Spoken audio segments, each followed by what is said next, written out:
আসসালামু আলাইকুম। আমি doctor Naimul Kibria, BHMS Bangladesh homeopathy medical college, BHMS রোকেয়ান ইসলাম হোমিওপ্যাথি মেডিকেল কলেজ।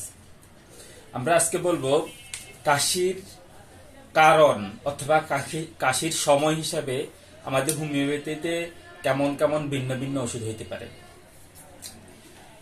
প্রথম আমরা যে ব্যাপারটা বলবো সেটা হচ্ছে যারা ঘুমাইতে গেলে তাদের কাশি আসে, তাদের জন্য আমরা সাধারণত তিনটা ওষুধ চিন্তা করি। সেটা হচ্ছে ক্যামোমিলা, ল্যাকেসিস, টিউবারকুলিনাম। এরপরে ঘুমাতে গেলে কাশির আগমনে এই ঘুমের মধ্যেই এতটা কাশি দেয়, কাশতে কাশতে ঘুম ভেঙে যায় এবং এই কাশিটা নিজেরে সামলায় নিতে যথেষ্ট সময় লাগে। যদি ব্যাপারটা এমন হয় এই ঘুমের ব্যাঘাত ঘটে কাশির কারণে, তখন আমরা অ্যারালিয়ার কথা চিন্তা করি। এরপর আমরা বলবো ঘুম থেকে জেগে ভীষণ কাশি আর ঘুমাতে পারে না, ঘুম থেকে উঠার পরে ভীষণ কাশি আর ঘুমাইতে পারে না, তখন আমরা অ্যারালিয়ার কথা চিন্তা করব। এরপরে আমরা বলবো যাদের দাঁত ব্রাশ করতে কাশি আসে, দাঁত ব্রাশ করতে গেলে কাশি আসে, তাদের জন্য আমরা স্টাফিসাইক্লিয়ার কথা চিন্তা করি। এরপরে প্রতিদিন ঘুম ভাঙার পরেই যাদের কাশি আসে, ঘুম থেকে উঠছে এরপরে কাশি আসে, এদের জন্য নাক্সভূমিকা, ল্যাকেসিসের কথা চিন্তা করি।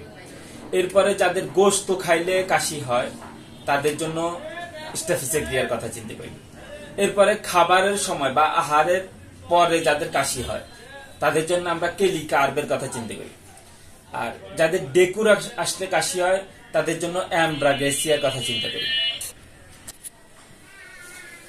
এরপরে আমরা বলবো গরম থেকে ঠান্ডায় গেলে বা ঠান্ডা থেকে গরমে গেলে যে কাশি হয়, গরম থেকে ঠান্ডায় গেলে গরমে ছিল, গরম থেকে ঠান্ডায় গেছে বা ঠান্ডা থেকে গরমের মধ্যে আসছে, এই সিস্টেমে যার কাশি আসে তাদের জন্য আমরা অ্যাকোনাইটের কথা চিন্তা করি। এরপরে বলবো কেবল শুধুমাত্র দিনের বেলায় যাদের কাশি, শুধু দিনের বেলা কাশি, রাতে আর কাশি নাই বা কাশি হইলে দিনেই বেশি হয়, এদের জন্য আমরা স্টাফিসাইক্লিয়া বা আর্জেন্টমেটের কথা চিন্তা করি। এরপরে বৃদ্ধদের রাতে প্রচুর কাশির জন্য আমরা ব্যাসিলিনামের কথা চিন্তা করি। বৃদ্ধদের জন্য আরো ওষুধ, যেমন বৃদ্ধদের মাথা ঘোরা সহ কাশি রাতে বৃদ্ধি হইলে আমরা কোনিয়ামের কথাও চিন্তা করি। এরপরে যাদের খুব কাশি আসে এবং কাশির সাথে সাথে দম বন্ধ হওয়ার ভাব হয় তাদের জন্য আমরা হিপোজেনিয়াম চিন্তা করি। এরপরে আমরা বলবো যারা স্টুডেন্ট, ছাত্রছাত্রীদের জন্য এই কাশির জন্য কাশিতে আমরা নাক্সভূমিকার কথা চিন্তা করি। এরপরে যদি হামের সাথে যদি কাশির সমস্যা হয় এবং এটা আরোগ্য হইতে না চায় তখন আমরা ড্রসেরার কথা চিন্তা করি।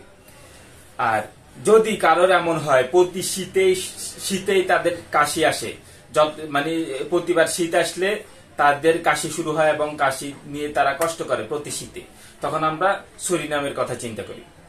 এরপরে যদি কোন রকম গ্যাসের কারণে যদি কারোর কাশির সমস্যা শুরু হয় তখন আমরা ফালসিটিলার কথা চিন্তা করি। এরপরে যাদের বুকে ব্যথা সহ ভোর বেলায় কাশি হয়, সকাল ভোরে কাশি হয়, এদের জন্য আমরা অ্যালুমিনার কথা চিন্তা করি। আর যদি রাতে কাশি হয় শুধুমাত্র, তখন আমরা কোনিয়ামের কথা চিন্তা করি। আর সরিনামের আরেকটা ব্যাপার থাকে, সরিনাম যাদের চর্মরোগ চাপা পড়ে কাশি শুরু হয় এদের জন্য আমরা সরিনাম চিন্তা করি।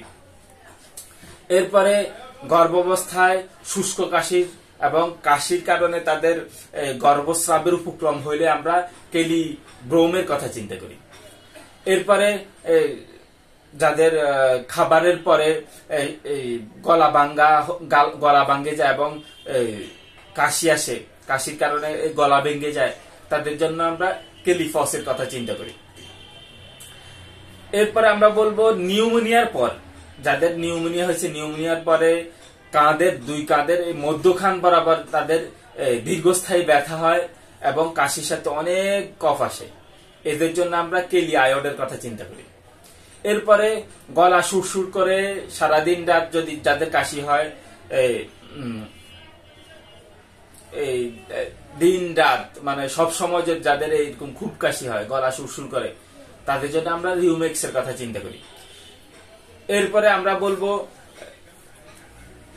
যারা ঠান্ডা থেকে গরমে যায় বা গরম থেকে ঠান্ডা আসলে আমরা অ্যাকোনাইট বলছি, কিন্তু যদি অনেক সময় হয় যে গরম থেকে ঠান্ডা আসছে, তার ঠান্ডা থেকে গরমে আসছে, কিন্তু তার এটা একটু পুরনো অন্য কোনো ব্যাপার থাকে, হরমোনাল ব্যাপার থাকে, তখন আমরা থাইরয়েডিনামের কথা চিন্তা করবো। কারণ হচ্ছে কি অ্যাকোনাইট অনেক সময় ডিজিজে কাজ করে, ক্রনিক ডিজিজে খুব একটা করে না, অনেক সময় করে ক্রনিক ডিজিজে, কিন্তু যখন আমরা ক্রনিক ডিজিজে অ্যাকোনাইটে কাজ করবে না, তখন আমরা এই ব্যাপারে আমরা থাইরয়েডিনামের কথা চিন্তা করব। এরপরে আমরা বলবো এই একই সিস্টেমে আমরা অনেক সময় যদি হরমোনাল ব্যাপার না থাকে, নার্ভের কোনো ব্যাপার থাকে, তখন আমরা কেলিকার্ভের কথা চিন্তা করব। এরপরে শীতকালের কাশি, শীতকালের কাশির জন্য আমরা অ্যাসিড নাইটও অনেক সময় চিন্তা করি। এরপরে যাদের দাঁত তোলার পরে তাদের কাশি হয়, তাদের জন্য আমরা স্টাফিসেক্টিয়ার কথা চিন্তা করি।